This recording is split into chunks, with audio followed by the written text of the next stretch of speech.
সাজুনি কাকে বলে সেটা আমার বোনকে দেখে শেখা উচিত। ওর শুধু ড্রেস কিনলেই হলো না, তার সাথে ম্যাচিং জুয়েলারি, ব্যাগ সব কিছু ওর পারফেক্ট চাই, যেটা আমার এই প্রফেশনে এসে অনেক কাজে লেগেছে।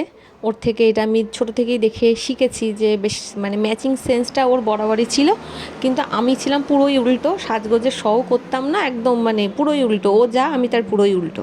যাই হোক, এখন সেটা আমার কাজে এসেছে।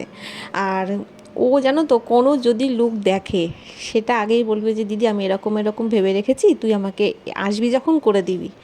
মানে ও এত ব্যস্ত থাকে, ও বাই প্রফেশন অ্যাডভোকেট, তার মধ্যেও ও যখনই সময় পায় তখনই কিন্তু ও এই লুকগুলো করে। আর সত্যি বলতে, যখন আমরা এই লুকগুলো করি হয়তো কারোর ভালো লেগেছিল, সেজন্য আমরা একটা শ্যুটের সাথেও কাজ করেছি কিছুদিন, আবার নেক্সট কাজের কথাও আছে, তো সেটা ওর দৌলতেই হয়েছে। ও কী সুন্দর করে দেখো, আজকে কিন্তু কোনো কিচ্ছু না, বলে দিদি তুই আমাকে সাজিয়ে দে, মানে আমি করি, মানে এটা ওর ভালোবাসা, ভালো লাগা। আমি যেমন মেকআপটাকে ভালোবেসে করি, ও তেমনি এই যে এই ধরনের শ্যুটগুলো বা এই রকম সেজে সেজে যে রিলস বানানো, এগুলো ওর একটা ভালোবাসাও বলতে পারো।